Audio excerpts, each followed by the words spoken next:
Esta temporada reunió voces, experiencias y miradas que parecían venir de lugares distintos. Cada conversación apareció como una pieza, una palabra, un cuerpo, una historia. Al inicio, esas piezas se mostraron como fragmentos valiosos por sí mismos. Ruta de Cambio abrió un espacio para escucharlos con tiempo, para mirarlos con cuidado y para permitir que empezaran a reconocerse entre sí. Este recap recorre ese movimiento, el momento en que las piezas dejan de verse aisladas y empiezan a formar una figura compartida. Ruta de Cambio, síguenos ya, por un futuro donde todos tengan libertad. Alza la voz que se escuche latir, como es que la justicia... Ruta de Cambio. Lo que encuentra palabra. Varias conversaciones de la temporada se reunieron alrededor del lenguaje. Con Amanda Drack, el periodismo apareció como una práctica que amplía el espacio público. Las formas de comunicar y de narrar permiten que nuevas experiencias entren a la conversación común. Con Cédric Lamouche, la palabra abrió un espacio para hablar de la violencia sexual contra hombres. Poner estas experiencias en palabras fortaleció la escucha y el acompañamiento social. Con Kenia Cuevas, la palabra se convirtió en memoria activa. Hablar de búsqueda y de personas trans desaparecidas colocó la ausencia en el centro de la responsabilidad compartida. Aquí la palabra se manifestó como punto de encuentro. Decir permitió compartir. Compartir permitió reconocernos. Soy de Culiacán, Sinaloa. Entonces, yo trabajaba en una televisora, en Televisa, y no me dejaban hacer arte. Cuando renuncio a Televisa, lo primero que hago es correr al teatro. Era mi esencia, o sea, el teatro es mi esencia.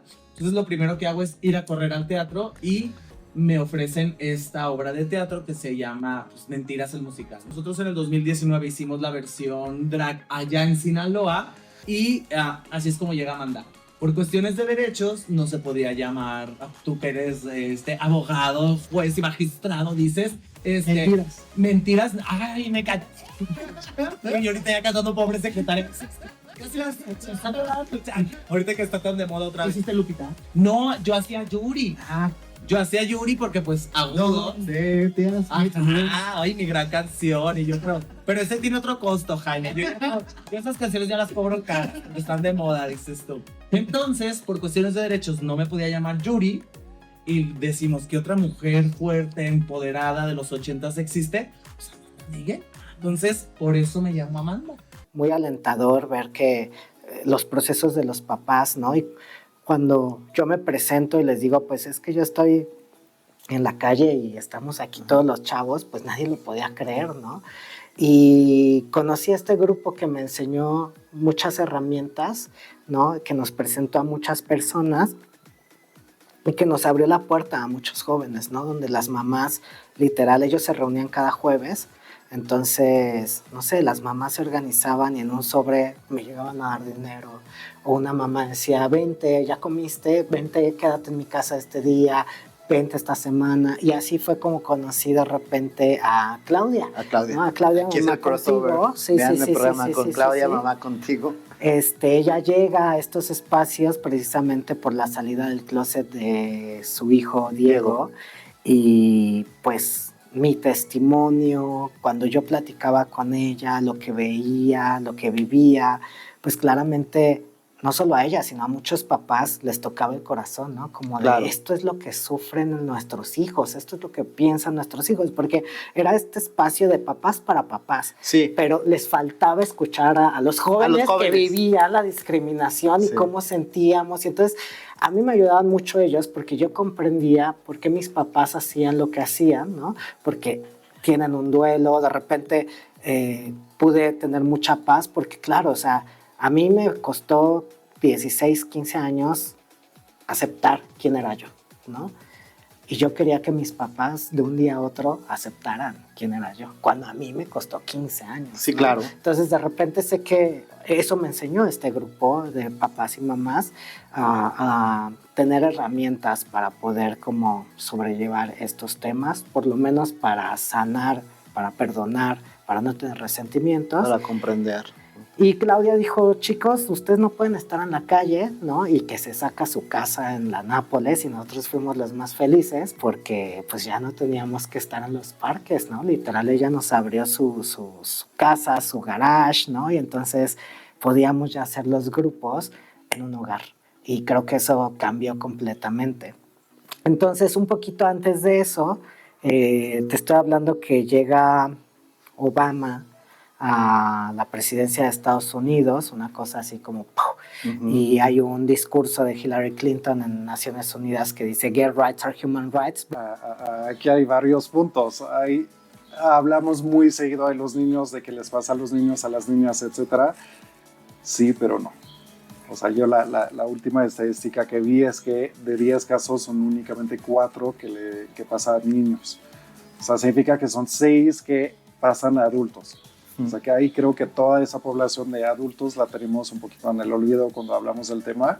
Siempre vemos abuso sexual como un tema hacia los niños, pero no.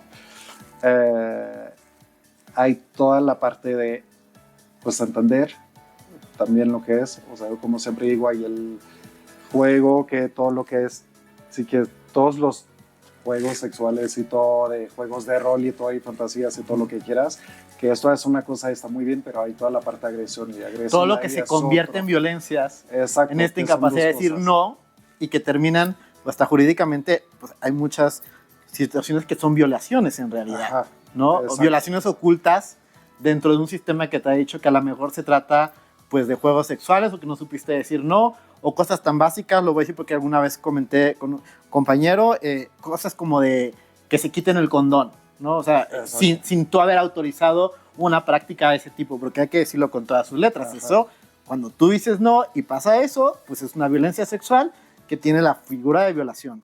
Sí, y yo como siempre digo, en tu cama es lo que se te da la gana. Siempre cuando sea consensuado. Como todo, hay reglas. O sea, claro. Más bien eso.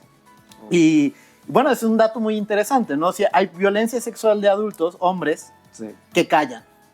Y se lo guardan mucho por todo lo que habíamos comentado. Y en caso de los hombres, como que siempre decimos, o sea, siempre pensamos de que a los hombres no les pasa. Eso es lo que creemos. Si vemos también las cifras, o sea, de 100 víctimas, 10 son hombres. O sea, entonces creo que es un porcentaje que no es negligible. Claro. O sea, y cifras, pues que son cuestionables porque pues, no vamos a saber nunca en realidad. No vamos a medir con el mismo estándar la posibilidad de que una mujer denuncie una agresión sexual, que también tienen problemas estructurales graves, que también claramente son cifras que pueden no ser reales porque también callan, pero esto se intensifica cuando se trata de un hombre que pues claramente por el entorno son cifras muy por no tienen la posibilidad de sentirse seguros de hablar de lo que les pasó. Sí. Y son cifras muy por debajo de la realidad. Te voy a decir, en los 4 años que empecé con esto, te puedo decir que hoy por hoy, si te lo hago aproximadamente, o sea, sin haber hecho el cálculo, pero son casi la mitad de los hombres que conozco, que a un momento u otro sí fueron violentados. O sea, casi la mitad.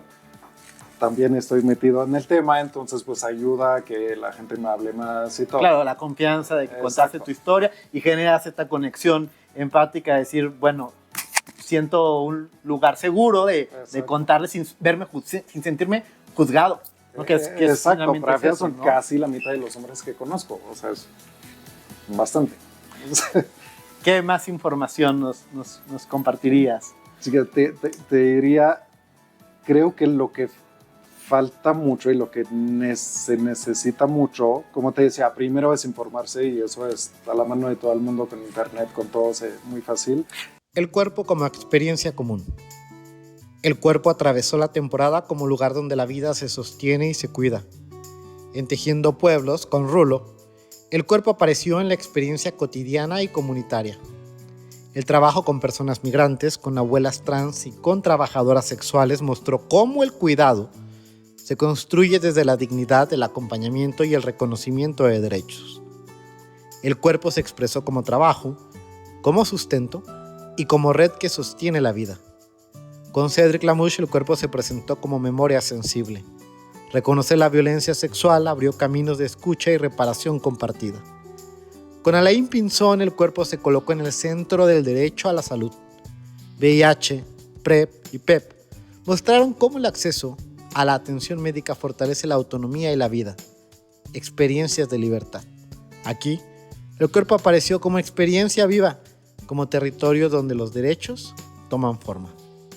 Hay elementos bien importantes de la cultura, como dices, nos genera identidad, nos genera un sentido de pertenencia, nos genera también libertad, posibilidad de manifestarnos y expresarnos, pero como también aspectos muy importantes es la cultura respetada como un elemento cultural de un proceso en particular de un grupo, pero la cultura también se cuestiona en muchos aspectos. Es decir, hay cultura que también ha funcionado como una perspectiva de elemento de control para justamente pensar que la vida solo es una y la visión del mundo solo es una.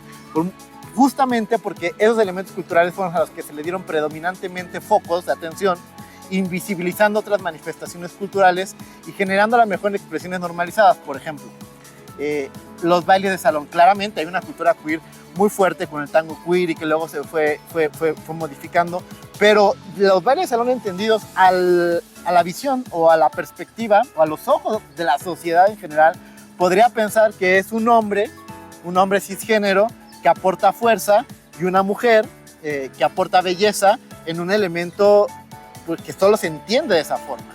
Y hay elementos culturales que lo cuestionan. ¿Qué piensas? Porque... Bueno, es que estamos hablando de a mí me parece que hay un mal terrible en la cultura o en el manejo cultural y de los derechos culturales. Y es que hoy en día vivimos en medio de un sistema y que va mucho más allá de la cultura. Pero a mí me parece que en México y en muchos lados del mundo la cultura, los medios económicos para hacer arte y cultura, los medios económicos están concentrados normalmente en el Estado. Sí. Y en un Estado que normalmente no es muy eficiente a la hora de democratizar el acceso a los recursos culturales, ¿no? Claro.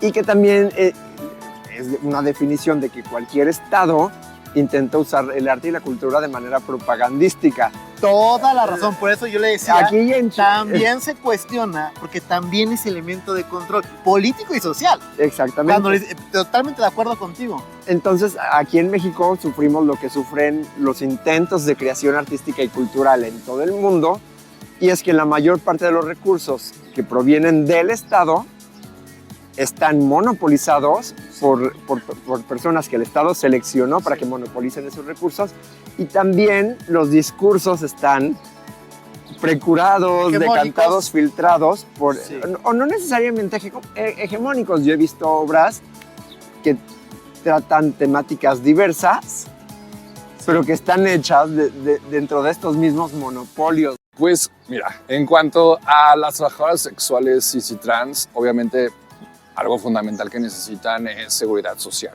¿no? Es una seguridad social también que les ayude a tener una vejez digna.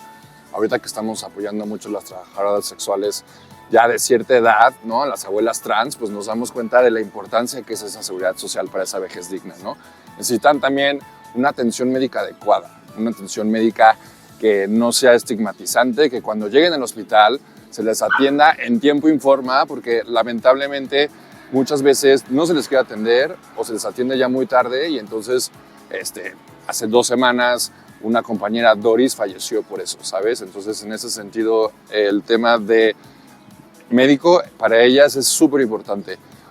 Cuestiones básicas también que tenemos que pensar es que necesitan oportunidades en el espacio laboral, ¿no? Y entonces ahí se tienen que generar grandes esfuerzos para que las empresas, yo sé que en México ya algunas ya están haciendo esa labor, pero necesitamos abrir espacios para que las empresas en nuestro país acepten dentro de su plantilla laboral a personas trans, ¿no? Especialmente a mujeres trans, para que no tengan que caer en el trabajo sexual. Y no quiero estigmatizar el trabajo sexual, pero al final del día, por eso muchas caen en el trabajo sexual, ¿no? Que es una decisión personal. Totalmente. Pero al final del día no hay oportunidades. Entonces, luego por otra parte está el tema de los migrantes, y pues necesitan una atención mucho más humana de las autoridades, al igual que las trabajadoras sexuales. Bailaba jazz. Ah, Y danza aérea, y ahí andaba trepado por ahí. y ya. A mí también me encanta la danza aérea. Sí, muy espectacular. Es- pues es que la danza, la verdad. Mucha libertad. No, Una no buena- es muy flexible. Una abuela. Una necesita skills para la vida y la flexibilidad te salva bien.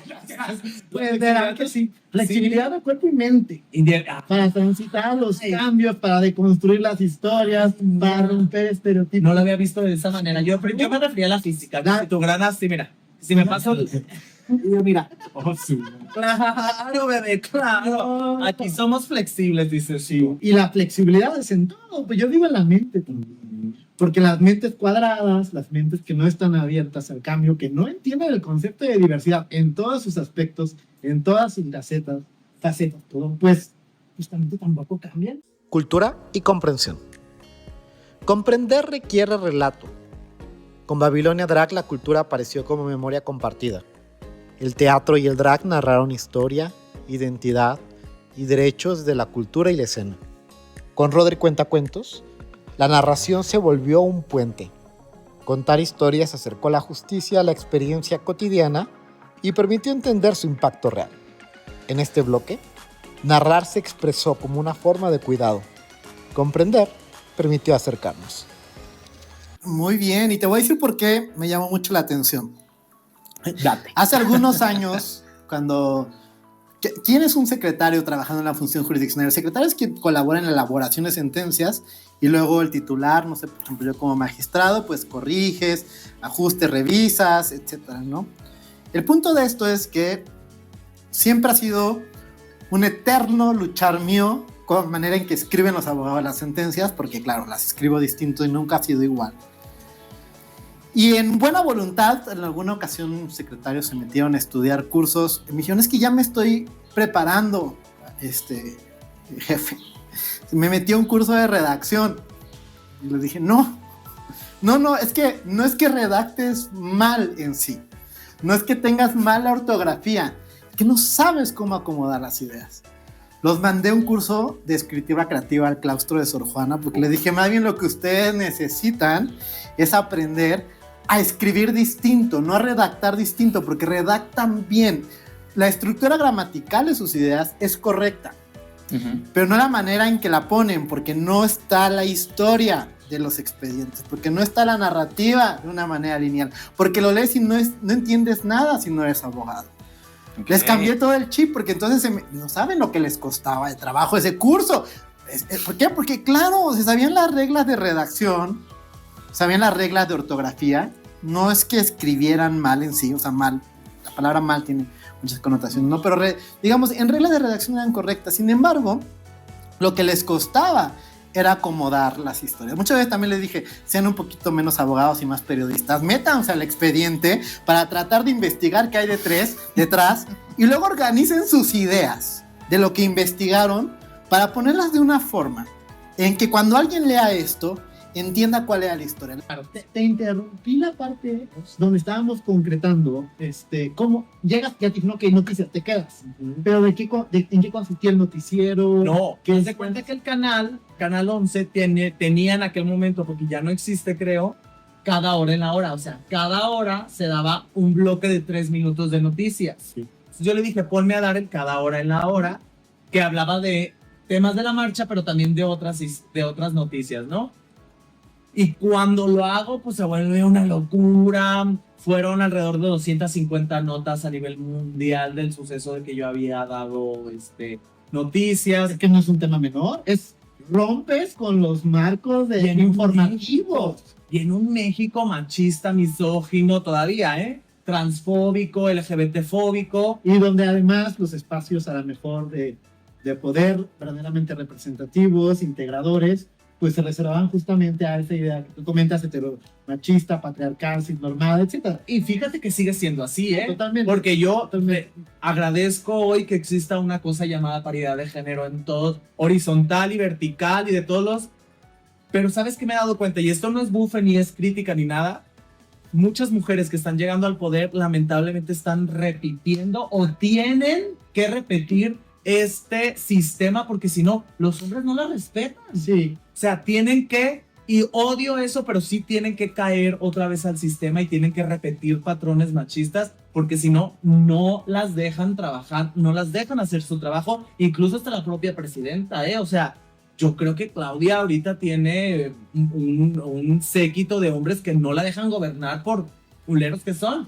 Sí, es un tema, la lucha de género, la lucha por los espacios y la lucha contra el machismo no es un tema de los interlocutores, si son mujeres, si son hombres, es una lucha que nos corresponde a todas las personas para una sociedad mucho más libre y sistemática. Muy El sistemático. machismo es un tema sistemático que se da en, Por ejemplo, mujeres. para que no se vea como que solo estoy atacando a la clase política. En el caso de mis compañeras Los periodistas periodistas mujeres que cubren Nota Roja, tú ve a una mujer que cubre Nota Roja y tiene que comportarse de manera más dura, Claro. más masculina, porque si no, los hombres que cubren Nota Roja, los periodistas que cubren Nota Roja, o no las respetan o las ven hacia abajo, entonces se tienen que ganar un lugar como teniendo que lamentablemente replicar este tipo de situaciones y de acciones. Incluso, digo, no sé si tengas algún dato, pero pensando como en quienes manejan las direcciones de los medios de comunicación en México, ¿no?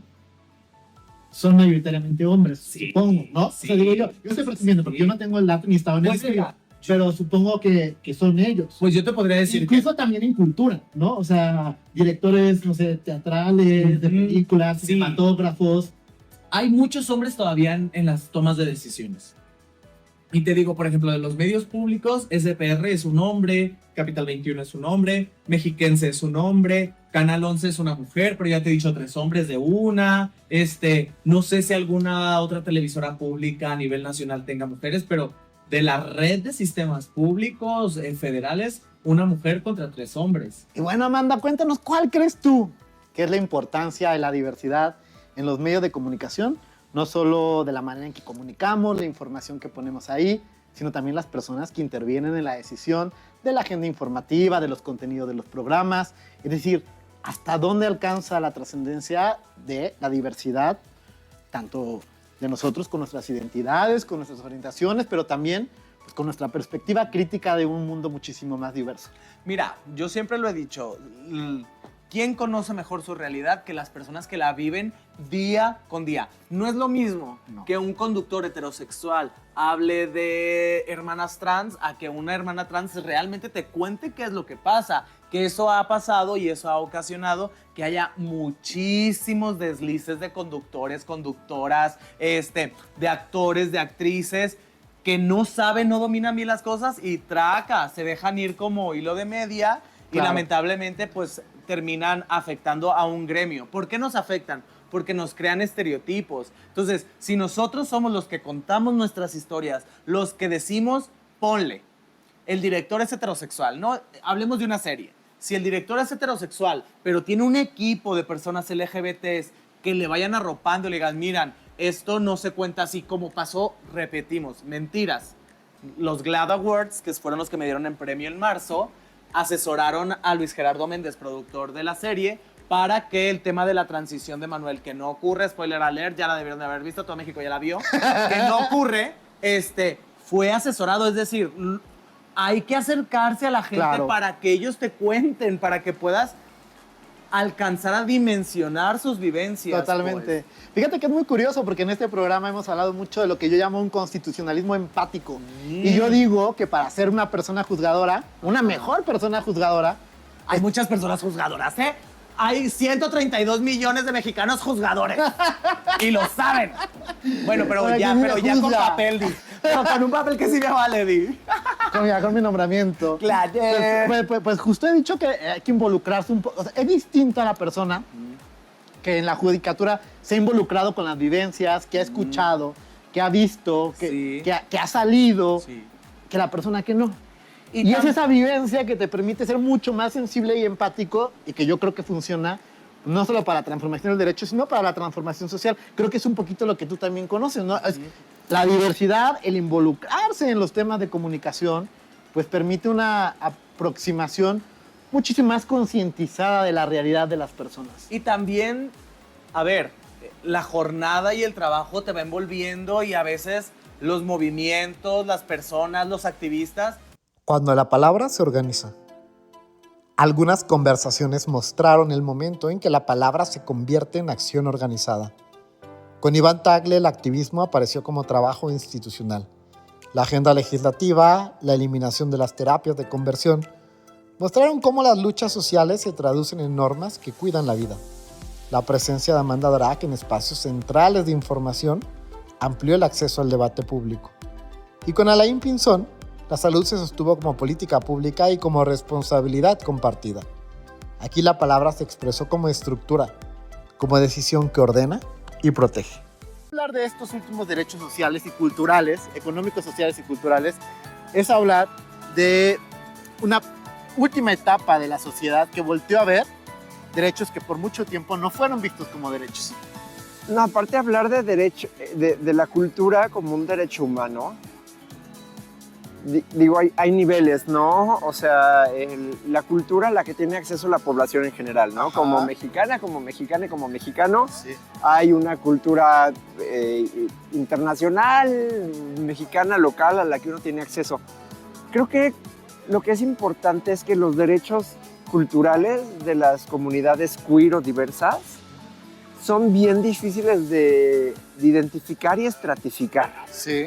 Porque, por ejemplo, si una persona es otomí, evidentemente existe en un contexto geográfico y cultural muy denotado que hace evidente cuáles son los derechos culturales de una persona de origen otomí, ¿no? El respeto a su cultura ancestral, a su lengua materna, etc. Igual el derecho cultural de una persona que nació en Yucatán o una persona michoacana. Pero ¿cómo identificar los derechos culturales de la población LGBTIQ+, que no estamos acotados a un espacio geográfico en particular? Claro.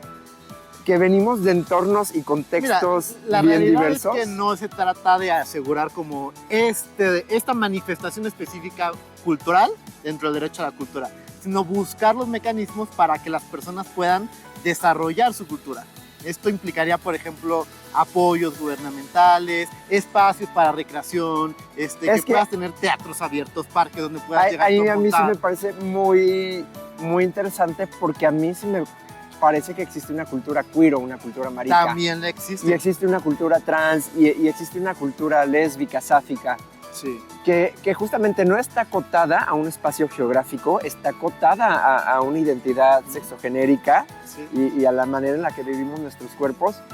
Y que a la gente que no pertenece a la diversidad sexual, este concepto de cultura se le hace bien difícil de procesar, ¿no? Como cultura. ¿no? Como cultura. Porque puede decir es un pero show. que lo es, exactamente. Sí, pues sí, como un show ahí. Pero como cultura, o sea, como este elemento espiritual, dignificante de las personas. Es un elemento identitario. Identitario completamente. Hay teatro, hay por ahí rasgos de notas de que en los años 20, o sea, pasadita la revolución, e incluso antes de la revolución, había en el teatro de carpa en las calles coros de mujercitos y protagonistas femeninas travestidas de hombres. Entonces, creo que en México hay una cultura queer, marica, artística bien vieja, olvidada y enterrada en libros y documentos bien viejos. Pero invisibilizada por la propia historia. Ajá, pero hay una gran tradición cultural de la que somos herederos. ¿Cómo se llega a la mañanera? Mira. ¿Y cómo te fue? Aquí.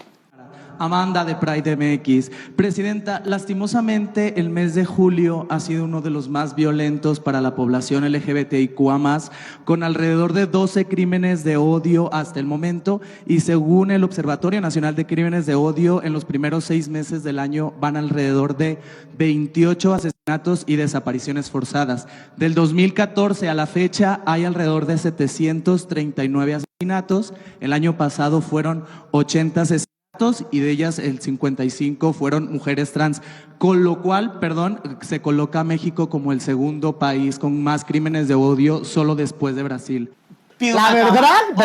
Ahora que sí, pido una cámara. Esta es la net. Mira, la NetDrac. Hubo un medio que tuvo la osadía de poner, mal generalizarme en toda la nota. Me puso un drag queen, un integrante. Mi hijo, ¿no estás viendo que soy una verdadera chava? Pero bueno, ese es tema del reportero. Y puso en la nota que había sido invitada por parte de la presidenta. Ojalá me hubiera invitado la presidenta. Eso hizo que hubiera muchísimos comentarios negativos hacia mi persona, diciendo que me había vendido al poder, que me estaba pagando gobierno. Ojalá, aquí les paso mi cuenta.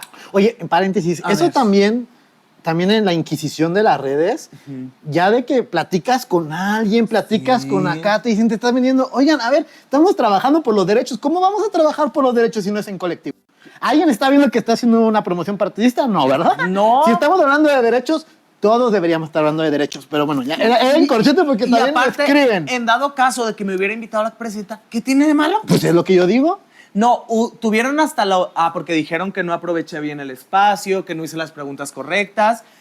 Yo decía, tuvieron la osadía de ponerme así de que, pregunta número 1, y yo, acredítate tú, bebé, ve tú. Con mucho gusto, si a mí me flanquean más personas y más periodistas LGBTs o drags, por mí mejor. Porque yo fui la primera y creo que la responsabilidad de la primera es no ser la última, porque también me dijeron, es que tuviste que haber sido más agresiva. Si yo llego con la presidenta de manera muy agresiva, debut y despedida, ¿eh? No me vuelve a recibir. ¿Por qué? Porque se vuelve a este concepto de que es que traen problemas. Sí, es estás que... confrontando. El chiste es construir. Y el periodista tiene que ser crítico a la hora de escribir. La agresividad del periodista es a la hora de escribir, no de preguntar. Estoy de acuerdo. O sea, es una entrevista con parámetros de respeto, como estás en ¡claro! una conversación Es con un alguien. diálogo. Te están abriendo un espacio íntimo, no estás aceptando que me preguntes. Que además Tú era estás la- aceptando que te preguntes. Y era la primera vez que pasaba, repito. Ellos también están aprendiendo, o sea, esto es nuevo, o sea, tener una periodista drag es nuevo para todos. Entonces, ella también está aprendiendo. ¿Cómo se llega a la mañanera? Fíjate que yo busqué al equipo de comunicación de la presidenta para el Idaho, el 17 de mayo, que es el día contra la LGBT-fobia, ¿no? LGTBI-fobia. Ajá, y bueno, de la diversidad sexual-fobia, ¿qué? Es que tú dijiste que te sabías Sí, todas las entendí, letras. LGBTIQA más fobia, dices tú. Entonces, me dijeron, oye, por cuestiones de tiempo, ya no puedes pasar. Dije, oye, pero entonces déjame pasar en el mes del Pride. Sí. Tú tienes que mandar literalmente una acreditación. Ellos te piden que envíes un correo electrónico. Todo es vía correo electrónico, porque luego también es esa. Que me dicen, oye, pásame el teléfono. Y yo, ojalá lo tuviera. Casi que me dicen, pásame el teléfono de la presidenta. Ojalá. Ojalá la tuviera. No, entonces todo es a través de correo electrónico. Ellos te piden un chingo de documentos, ¿no?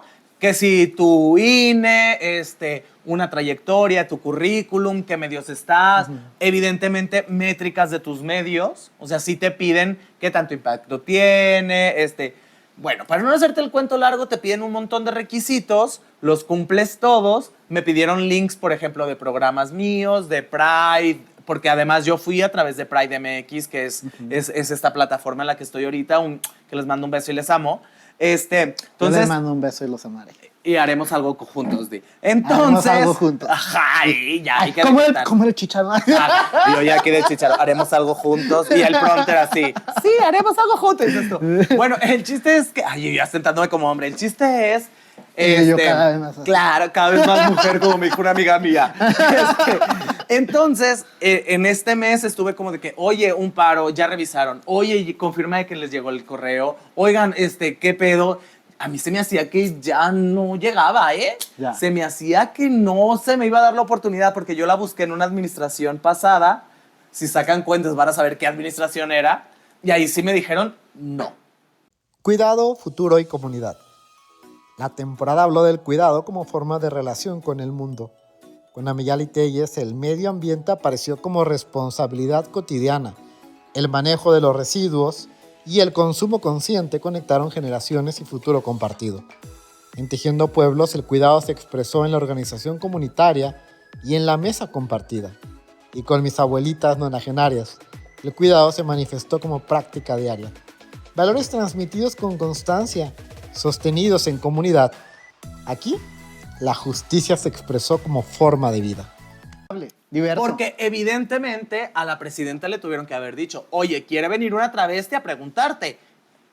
Tuvo que haberlo palomeado ella. No fui su invitada, pero sí su visitante distinguida, como lo dice ella. Entonces, fue estarles insistiendo de que, oye, hazme un paro, y me avisaron una semana antes de que pudiera acceder a la mañanera. Me llegó mi correo dándome ya... ¿Y es como una credencial de bisbirige? No, como la credencial de bisbirige que tú sí tienes. Es que no soporté, perdón, tenía que soltar Lo tenía el que comentario. meter, Di, tenía que meter. Lo tenía que meter aquí, Ajá. porque es que yo siempre dije, la mañanera a lo mejor es el nuevo bisbirige. No, Y Claudia, credenciales del bienestar para todos. Es que voy a contar que pues yo, pues de chavo era muy fan de Canal 11 porque me gustaban muchos programas. Ajá. El de Pingu Pingu.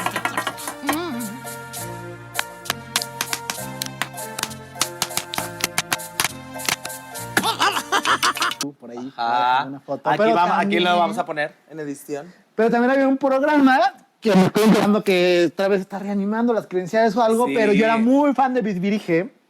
Yo, chavito, quería ser reportero, nunca llegué a ser reportero. Por ahí he comentado que quise ser periodista, pero no lo fui, Y luego, nunca es tarde.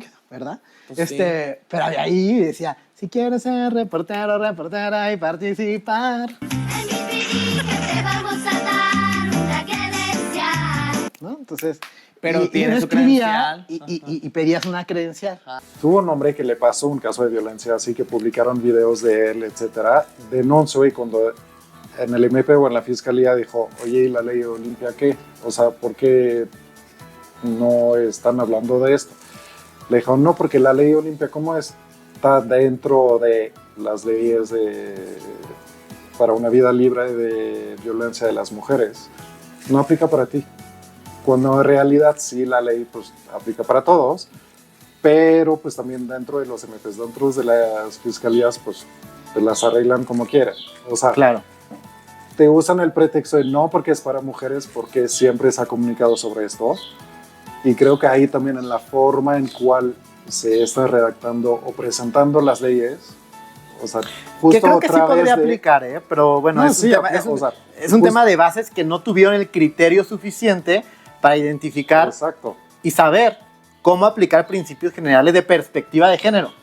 La perspectiva de género no solo se enmarca dentro de un sistema de defensa a la vida libre de violencia que tienen las mujeres, sino la perspectiva de género funciona justamente para cuestionarnos las relaciones de poder frente al propio machismo, patriarcado y que han generado pues las normas de una visión pues machista y patriarcal. Pero a ver, es este criterio para decir cómo la aplico en un caso donde justamente lo que tengo que hacer es despojar todo esto para hacer justicia.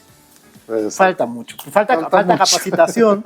Sí, es cierto, falta capacitación desde las bases, falta trabajar en la sensibilización y es un tema multifactorial, ¿no? Sí. Es un tema de capacitación del sistema de justicia, sí, pero como lo empezamos platicando también es un tema de información y de sensibilización societaria. Es decir, esa persona policía que está tomando una declaración también es una persona que es una ciudadana frente a la sociedad. El tema es que ese ciudadano piensa lo mismo siendo policía o no.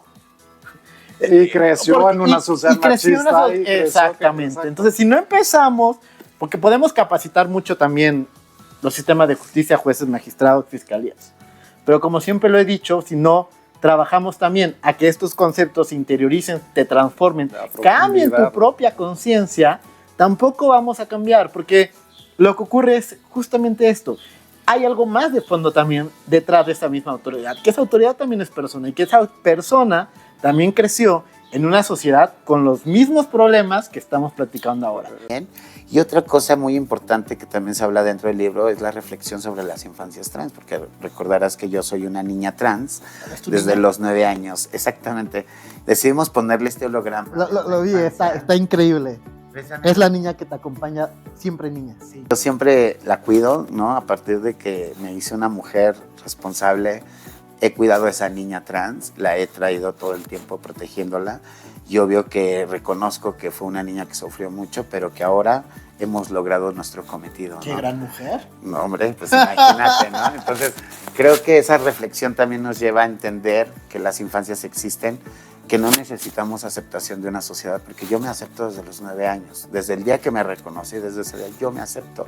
Y no necesito aceptación de una sociedad. Yo lo que necesito es empatía y respeto en una sociedad donde también me toca pagar impuestos, ¿no? Libre de violencias. Totalmente. Y si pago impuestos, lo mínimo que debería esperar de este país es que tengan las condiciones bueno, para atender. Principalmente porque este libro, pues es un reflejo frente a tu niña interior, pero también es un espejo para muchas personas, ¿no? Sí, no, hombre. Es un espejo para que la gente pueda libro reconocer historias de vida. está moviendo muchas conciencias. O sea, de verdad este libro ha llegado con infancias, con juventudes, con adultez, ¿no? Con adultos mayores. Y quien lo ha leído se ha llevado un buen sabor de boca e inclusive se han motivado a hacer cosas importantes para sus propias vidas, ¿no? Y que no nomás es el tema trans, fíjate que yo soy transversal, porque desgraciadamente me tocó vivir varias situaciones, ¿no? Como consumo, trabajo sexual, VIH, privada de mi libertad. Entonces toda esa gente que vive esas violencias o se encuentra en esos espacios, se refleja. Por decir, personas en situación o en privados de la libertad, ¿no? En conflicto con la ley, aunque no sean gays ni sean trans, con el simple hecho de la relación con la cárcel se identifican con mi historia. De las propias estructuras de poder que muchas veces se replican.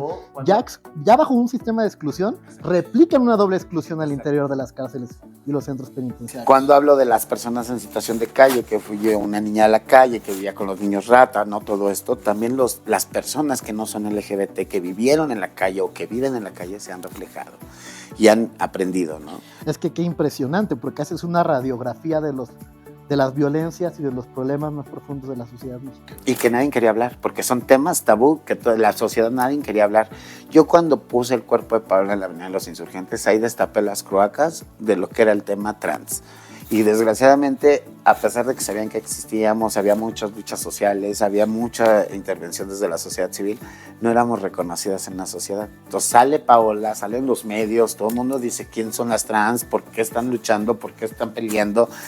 Y de repente fue una cadenita, o más bien como una bola de nieve que nos fuimos todas, porque ahí ya todas las trans se activaron, desde cada quien desde su trinchera, y empezaron a hablar del tema y empezaron a posesionarlo. Y ahora, 8 años, es una realidad.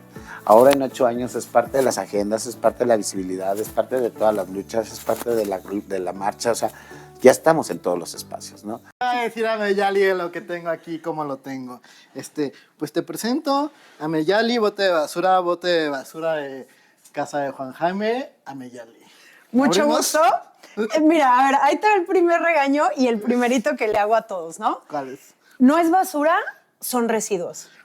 ¿Y por qué son residuos? Perdóname, residuos. ¿Por qué son residuos? Porque muchos de ellos pues, se convierten en materias primas. Si quieres, vamos a dar el open. Ay, ¿cómo se llama? Es que yo crecí con Toy Story y entonces es trashy y así. ¿Te acuerdas del tenedorcito? Siento que de aquí me va a salir. Okay. A ver. Sí, dejémoslo. ¿Qué te parece? Sí, no huelen bien, ¿eh? No, bien, todo bien. Ok. Bolsita de papel, muy bien. Muy bien. Bolsita de papel, todavía sin residuos de café. Ya cuando trae el residuo de ya café. No funciona. Funciona todavía porque es cartón, pero por ejemplo, si fuera una hoja de papel, ya va, ¿no? Okay. O sea, pero se puede ir al cartón o se puede ir a la composta. Ok. ¿No? Si es un bote de plástico, pues bueno, no, le limpiamos, ¿no? Sí. Eso es una tapita de plástico. Eso es una tapita de plástico. Sí. Que, ok, amigos, mala información de empresas multinacionales. Ninguna tapa que diga que es compostable aquí en México porque no tenemos compostas industriales. Okay. ¿Por qué? Porque necesita ser compostada con temperaturas muy altas que pues generalmente las compostas de tu casa no las tienen. Entonces, sí son compostables, pero no en aquí. México. Exacto. O sea, esto termina siendo plástico. Normal. Como si fuera y fibra, plástico. Exacto. Okay. O sea, es lo mismo, plástico. A ver, pero muchos tienen como de estos vasitos. No quiero dar la marca, pero tienen este tipo de vasitos. Sí. Entonces le quitan esto y esto lo quitas acá. Ok. Y esto lo dejo igual. Y esto... ¿Este es cartón? Sí, cartón. Todo ok, es cartón. Buenísimo. No. Solo esto. Ahí te va. Este es cartón. Este es le llaman polipapel, okay, porque tiene una capa de plástico para que no se deshaga el envase de papel y tampoco es reciclable. Tampoco es reciclable. Tampoco es reciclable. O sea, yo Incluso- pienso que mi vasito es reciclable y mi Sí, vasito no es reciclable. No es reciclable. Por eso mejor es llegar con termo. Exacto. Y te dan un descuento. O sea, hay muchas tiendas. No, en serio. Te dan un descuento de, no sé, 10 pesos. O sea, una entonces cosa en serio así. no es reciclable. No, en eso. serio no es reciclable. Ni aquí ni en ninguna parte del mundo. De hecho, hay muchos países europeos que tienen un impuesto muy alto en los vasos, que si, no sé, el café te cuesta €1, Ajá. el vaso te cuesta 2. Ok. Entonces, generalmente te dan ahí como un porcentaje de, ay, si llevas tu termo, Bueno, pues ya saben, entonces mejor vayan con el termo. Termo. Descuento o sin descuento, vayan con el termo. plástico sí es reciclable, sí es reciclable. Los productos deportivos son Los envases reciclables, es un siempre... preentreno. Siempre identificamos, muchos identifican el tipo de plástico por la parte de abajo, que todos dicen, no, es las veces que se ha reciclado. No, es el tipo de plástico. Eso dicen, del que está hecho. dicen los mitos urbanos. Sí. Es las veces que se ha reciclado. Sí, no, es el tipo de plástico del que está hecho. Mythbusters, no son las veces que se ha reciclado un plástico. Hay es muchos- el tipo de plástico. Sí. Hay muchos plásticos del 1 al 7, son 7 diferentes tipos. Hay muchos tipos de plástico del 1 al 7 que sí se reciclan, pero por ejemplo, el número 1, que es el PET, hay diferentes tipos de PET que, por ejemplo, no se reciclan. ¿Esto ¿no? es PET? Ese es PET y voy a poner un ejemplo, el que le llaman los domos, que son donde vienen los pasteles, donde viene la lechuga, donde vienen ciertos envases. Hay algunos que no se reciclan. Los que sí vamos a reciclar son todos los envases de agua, de bebidas, de lo que sea, ¿no? Del 1 al 2, todos los 1 y 2 son reciclables. 3 no es reciclable, que es el PVC. De hecho, es un plástico. ¿Este es 1? Ese es 1. ¿Y este es 2? Y ese es 2. Ok. Es más durito, ¿no? Sí, exacto. Ok. Y el 3 es el PVC, que es un plástico que es diseñado para no fundirse. No, sí sé. Es de las tuberías. Ajá, exacto. Entonces, ese no se recicla ni aquí ni en ninguna parte del mundo. 4 es, por ejemplo, este tipo de bolsas, Ajá. que es un polímero de baja densidad, así se le llama. Hay algunos envases, por ejemplo, como de cremas, que si llegan a ver que es como un tubito triangular, por ejemplo, esos envases no son reciclables, ¿no? En algunas partes de México, ¿no? Ya. La bolsa de plástico sí es reciclable. Estos plásticos no son reciclables. Por ejemplo, lo pueden identificar, uno, por el número que tenga, pero si no tiene número, lo pueden identificar por el sonido. Cruje y cruje diferente. E incluso cuando esta la doblas, regresa a su forma natural. ¿Y esto qué implica? pierde. No se recicla. La Y fabrican reciclables. pues tarda un poquito más, ¿no? Entonces, este tipo de residuos, pues no es reciclable, ¿no? Entonces, bueno. Las bolsitas de mis michis comen mucho de esto. Hay una campaña que tenemos con una marca que sí puedo mencionar. Sí. Se llama Purina y Ecolana. Síganlos. Es una aplicación buenísima sobre donde pueden separar sus residuos. Ecolana y Purina tenemos una campaña con ellos en donde vas a los contenedores, te dan puntos que puedes cambiar por idas al cine, que puedes cambiar por, creo que, algunas cosas de Amazon. Está buenísima esa aplicación. Y pues las depositan en su contenedor y estas se convierten en láminas de construcción. Ok. Se llama, no recuerdo el nombre, se los anotamos ahí. Pero todas estas, cuando se reciclan, se convierten en láminas de construcción. Es que son como laminitas metálicas, Ajá, ¿no? exacto. ¿Estas? Sí. Okay. Y pues eso es lo que estamos haciendo con estos sobres y con los costales de alimento para gatitos Ya y saben, perritos por si tienen y mascotas. michis. Sí. Bueno, también perritos. Pero es que Ahí yo en la soy más aplicación cat de person. Colana buscan los puntos en donde pueden depositarlos y esos contenedores nosotros los recolectamos Ya aprendí. y los mandamos. Me emocioné. Ya aprendí. Esto lo hago así, regresa y cruje. Esto no es reciclable. No es reciclable. Ok, latas de... Además, ¿saben qué? Las cosas que engordan más están en cosas que no son reciclables. O sea, no le dan daño a su cuerpo ni al medio ambiente. O sea, ni se recicla ni su cuerpo lo recicla. La figura completa. Al mirar el recorrido completo, las conversaciones revelan una forma compartida. Palabra, cuerpo, cultura, institución y cuidado aparecen ahora como partes de una misma realidad. Esa forma tiene una raíz, tiene memoria. Esta temporada me recordó lo mismo que mis abuelas me dijeron sin decirlo, que la verdad se cuida, que el cuerpo se respeta, que la palabra tiene peso, que la diversidad es riqueza y que la vida se sostiene entre todas y todos. Si esta ruta de cambio sigue adelante es por lo que heredamos de quienes nos enseñaron a ser mejores personas, incluso sin proponérselo. A ellas les dedico este cierre y a ustedes también, gracias por caminar con nosotros. Feliz Año Nuevo.